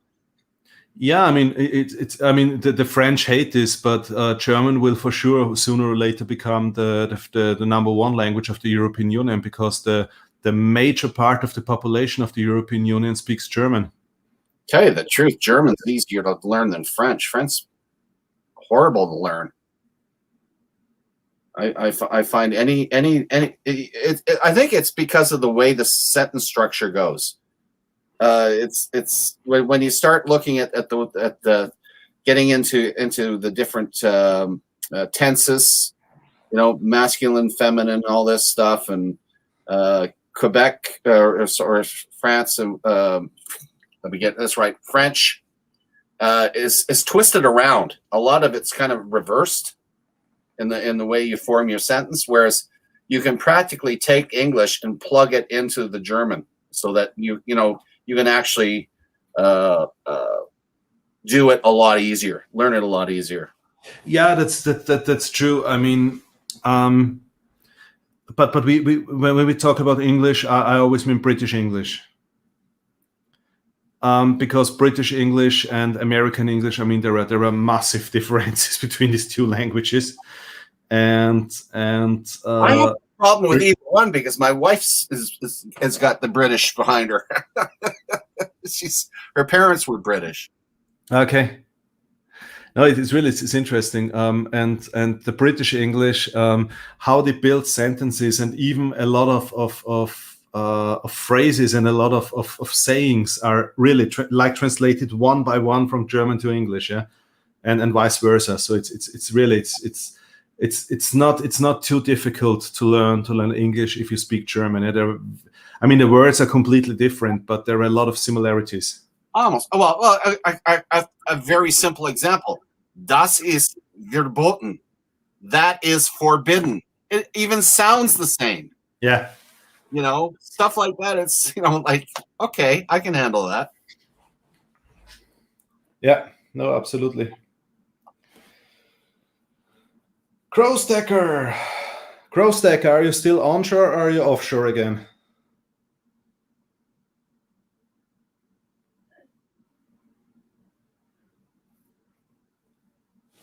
Yeah, English is like a mixture of French and German. Well, yeah, you start looking there's a lot. You can see Latin in there. You can see French, and even French has got a lot of the Latin. Excuse me. It's we all kind of pooled from the same place. You know what I mean? Kind of hodgepodge. Yeah. But it's also very interesting if you have a look at the different coins, and you can really draw conclusions about which cultures are similar if you have a look at coins. Oh, absolutely. If you have a look at the coat of arms and how it is displayed, and whether there is a person or an animal or something, it's very interesting. For a long time when I was a kid and when I was young, I collected world coins. And I always compared them, yeah, and then I really found out. So cultures that are similar to the coins look very, very much the same. Yeah, it's interesting. Rand says eventually all roads lead to Rome. I did my my genealogy and had the test done, and you can see that some randy Roman soldier went across Europe. there's my line. Okay, he ended up in Germany and ended up in Britain. Okay, what he was doing. Yeah, spreading the seed. Herr Dingenskirchen is asking, how often do you buy gold and silver every month? What is your strategy? My personal strategy, I can just talk about myself, and I'm not a financial advisor, but my strategy is whenever I have money left, I buy something, and it could be every month sometimes, and sometimes it's one time in a quarter. And like it was last year when we moved to our new house, I didn't buy anything for almost 4 months. So my strategy is whenever I have money left, I don't need to pay bills or whatever. So just after I've paid all my bills and everything, and then I take what's left and I buy gold. At the moment, gold, mainly gold. Yeah. I haven't gotten into the gold as much because, again, it's basically the cost. But I do the same thing. Bills come first. Money's left over. I have X amount of dollars I can set aside. And what I do that I'm pretty sure that you probably do the same thing. If silver happens to be lower in cost, then I'll pick up a little extra. If it's higher, I pick up less. Yeah. You know, it's just good common sense. And eventually, you know, I don't care if it's only a couple ounces a month. You know, it doesn't matter. Every month I'll pick up something, but it's based on whether I can afford it and whether the silver is going to cost me less or more. You know, so there's certain factors you have to do there. But my stack just continues. It keeps growing. Your stack is either growing or disintegrating. It'll never stay the same because eventually you're going to be drawing out of that stack for some reason or other, whether it be, you know, emergencies or whatever. You want to continue to build it up. So put in when you can afford it. Yeah, absolutely. And what I said in at least 5 of my videos is pay off debts. It doesn't make any sense at all. I mean, I got emails from hey, Blended Whiskey, Texas. Hey, hello. Muscle Shell here. Muscle Shell. Hello, my friend. I got the question. I got a lot of emails from young stackers, from Europe, asking me, would you recommend a young guy who just started working and who still has to pay off, I don't know, like college loans and so on? Would you recommend stacking? And I said yes, but I mean, start with a 1 ounce coin, and then 1 month later buy the next 1 ounce coin if you can afford it. But please first try to pay off your debts, because what a lot of young people do is they have these stupid credit card debts because it's the easiest way to get money. If you don't get a loan or something because you just started working, the easiest way to get money is stupid credit cards, and then they pay this 10%, 8%, 12% interest, which is absolutely crazy. On the other hand, they buy silver to hedge against inflation, which doesn't make any sense at all. Yeah. And this is why I would tell them, pay off your debts and then stack hard. Yeah, I'm not a financial advisor either, but I can give some advice that I hope you take it at heart, especially if you're a younger person. Definitely stay away from the credit card debt. Absolutely. Yeah. Get yourself a good financial advisor, someone that can help you. You shouldn't be putting all your money in precious metals. That should be a portion of your portfolio. Exactly. Learn about the magic of compound interest. If you're young, you could be very wealthy if you learn how to invest and use compound interest. That is the magic thing that you have to do when you're young. Do that, and then you will be financially secure when you hit my age. That's what you have to do. If not, you're going to be in a world of hurt. And that's the best advice coming from a senior citizen who knows compound interest, invest, use it, get some good advice, invest, and have a diverse portfolio. Yeah, I couldn't agree more. Yeah, and this is exactly the reason why I talked. I sent emails to some stackers who love to do these full stack videos showing 150,000 silver worth $150,000 and so on. And I said, what do you expect when young people are watching this? What do you expect? They think that every stacker is a millionaire and stacking is just something for the rich people and so on. But in the end, it's the people like you and me who need stacking, yeah, because most of us don't have the possibility, yeah, to I don't know, to get rich with million investments and so on, yeah. So stacking is one of the very few things we have to freeze our buying power, yeah, for retirement or for the next generation or whatever, yeah. And this is why a lot of people, they create completely wrong perceptions, yeah. And this is what I don't like. If young people watch this, they think either they think stacking is just for millionaires, or they think stacking is just for I don't know, for somebody who can invest a lot of money at once, yeah. And this is why I like these challenges, yeah. Why I always show this when I'm filling up tubes. Yeah, it doesn't matter whether it's silver coins or this 1/10 of an ounce a tube challenge I made. And this is what I'm showing, yeah. So one coin after the other, yeah, so that they get the right understanding of how stacking works. It's not 800 ounces at once. It's maybe 800 ounces over 30 years or 40 years or whatever. Yeah. Just asking what percentage should you invest in precious metals? The rule of thumb, from what I understand, is about 15%. I just wanted to say 20. Okay. Well, there you go. 15 is absolutely fine. Pretty close.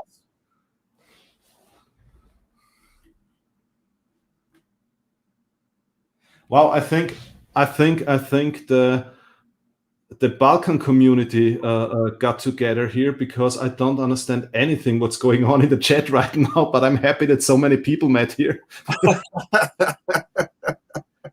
I know that the Hrvatski means Croatian. And somebody speaks Slovenian, and this is all I understood from the whole conversation. Mini UN in here tonight. Pardon? It's like a miniature United Nations here. Yeah. This is Europe. Welcome to Europe.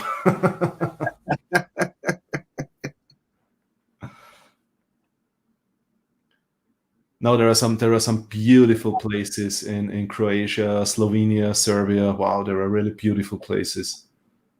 I love the Slovenian and the Croatian coast. It's beautiful. Yeah, it's an awesome community. Mr. Dingenskirchen. This is one thing. This is one thing I can tell you. This is one of the best communities ever. It's amazing. Yeah, people sharing the passion and it's in general it's a very respectful community, and there are a lot of great discussions going on. I can really see that other opinions are respected, and it's really awesome, yeah. Mm-hmm. I'm even seeing some Russian in here. That's cool. Yeah, at least it's Cyrillic. I don't know whether it's Russian, but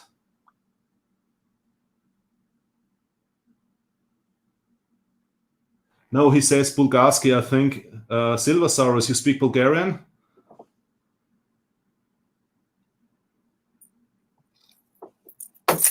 Oh, it's Bulgarian. Yeah, he says it's Bulgarian.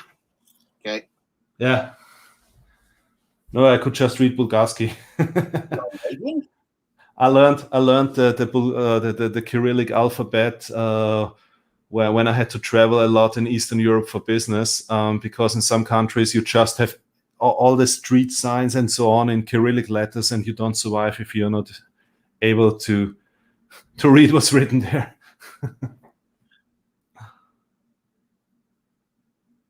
Irish collector, you are from Galway?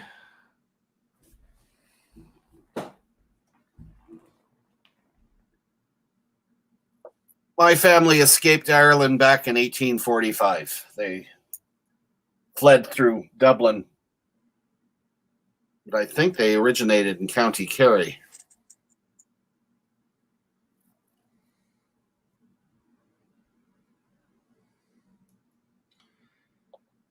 So I'm waiting for Irish Stacker's answer because I've been to Galway 2 years ago.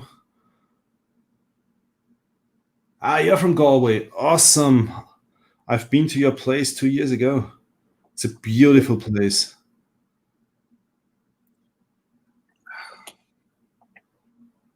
I love Ireland. It's beautiful. We made 2 trips through Ireland. One time around the whole island by car, and one time we went up the whole Shannon River by boat. Oh, that'd be lovely. It's a beautiful country and awesome people. Oh, neat. No, really, Irish people are so friendly. It's amazing. Yeah. Growstacker was in Kerry yesterday. That's awesome. Yeah, one of my favorite YouTube channels is the Irish Try channel. If you've never seen it, take time to look at it. It is absolutely hysterical. Okay. Because they try different foods and drinks from all over the world. That's awesome. And it is really funny, some of the stuff that they put into their systems. I can imagine.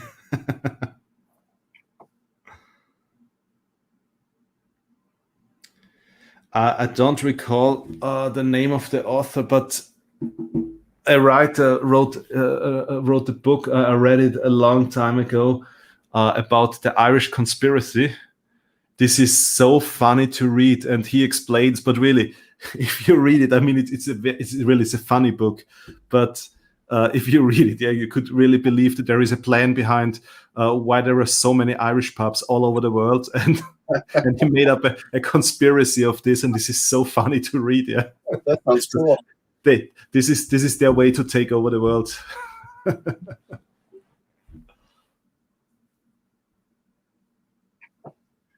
Gee, countries that I'd want to visit after Corona.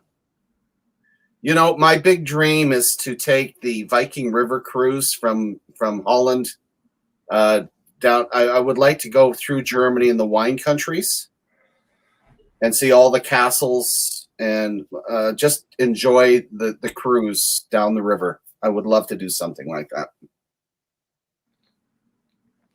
Mm. Actually, we wanted to go to Canada once and charter a boat there and go down all these lakes, yeah, Lake Ontario and all these big lakes there. But it's so expensive. It costs 2 times than what we have to pay in the UK, for example. Mm-hmm. It's so expensive to charter a boat in Canada. It's crazy. Yeah, it is. I don't know why. Why is it so expensive? I don't know. Don't know.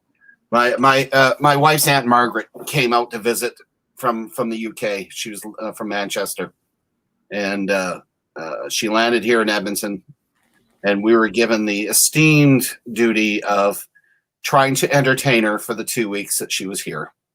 Now, she flew into Edmonton, and the first thing she says comes out of her mouth. She says, "I want you to drive me to Niagara Falls. I want to see the falls." Well, Niagara Falls is, if I really wanted to drive to Niagara Falls and not sleep for 37 hours, I could get there. But I had to show her. She had no clue how big the country was. Absolutely none at all. Yeah. So I had to educate her the best way I knew how. I said, "You know what, Aunt Margaret, I'm going to take you on a day trip to Jasper from Edmonton."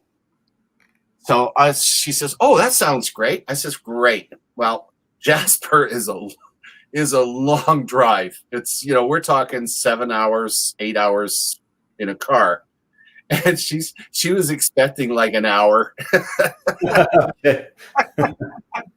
You should have heard her in the back of the car. She's like, when are we getting there? Holy mackerel, the whole day's gone. We're still not there. We finally pulled in, and we had about an hour and a half in Jasper, and I said, okay, it's time to go back. I drove back. Now, you multiply that by like 7 or 8 times. That's how far Niagara Falls is. Oh, that was it. We never heard anything more. You know that the Niagara Falls, my visit to the Niagara Falls is the reason why I had to spend almost 4 hours with the Custom and Border Protection in the US one time. I came from the American side to the Niagara Falls, and of course I crossed the Rainbow Bridge, and I went to the border station there at the border police, and they put a stamp in my passport. Saying that I left the US, and the Canadian border police put a stamp in and said I entered Canada. And then when I returned, we stayed in the hotel there for one night, and then the next day in the evening we returned to the US, and the Canadian guy put the next stamp in saying I left Canada again. And then I gave my passport and my wife's passport to the custom CBP guy from the US, and he just put a stamp in my wife's passport, which means I illegally entered the US. No. Yes. And I had no idea, and I did never realize that there is a stamp missing in my passport.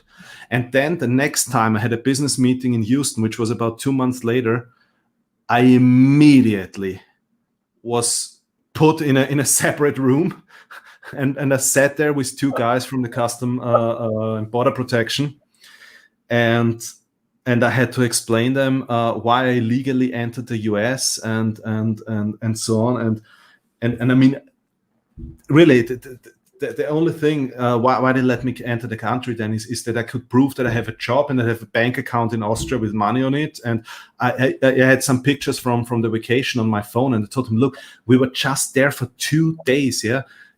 We wanted to see the Niagara Falls, and then we returned to US. And he still forgot to put the stamp in. My wife has the stamp in her passport. I don't have it. It was crazy. That's unbelievable. And now I always have this issue when I travel to the US. It always takes me 4 or 5 hours to get out of the airport. Oh, man. That's unbelievable. Well, somehow Polish people are drunk off. Okay. So what was that? A friend asked me what is the difference between Poland and Czech Republic. I told him Poland you have more churches than pubs. In Czech Republic you have more pubs than churches. Yeah. that sounds like our small towns here in Canada. You go into a small town in Canada, it's you'll see all these bars and churches. Typically the bars outnumber the churches, and then you go in, and it's just the opposite when you get into town. I'm like, holy cow, okay. Yeah. Anyway, I'm going to have to pull pole here. I'm going to have to start getting some dinner on for the family. As you know, I'm the cook. Yeah, I think we're already on for more than 2 hours, so I think we should end this live stream then soon. Is Poland the most Catholic nation in Europe after Vatican City? Austrian Stacker. How should I know? Sorry. I've been to Poland, and I like Poland, and I have a lot of Polish friends, but I have no idea how Catholic they are. You just have to ask the Pope, I guess. I have no idea. Sorry. Anyway, guys, I'm off. It was a pleasure. Well, thank you so much, Numismaniac. It was great to have you. I love chatting with you. We'll talk later. Yeah, I'll talk to you soon. Thank you so much. You bet. Ciao. And also, all the others in the chat, we're already on for more than 2 hours, and I have to get up very early. I have to get up at 4:30 tomorrow in the morning. So I will end this live stream now. Thank you all so much for stopping by. Thank you for the great chat, and I love what was going on here in the. Ich habe nur angehalten, Hallo zu sagen. Ich feiere immer noch, also kann ich nicht aufhören. Cyber Curtain Twitcher. Okay. Have fun celebrating whatever you're celebrating. It was awesome what was going on in chat today. This is why I love the European community. Thank you all so much. I mean, I also love the rest of the community worldwide, but especially the European. Thank you all so much, my friends. And yeah, see you next time. And please take care and stay safe. And yeah, talk to you soon. Thank you so much. Servus.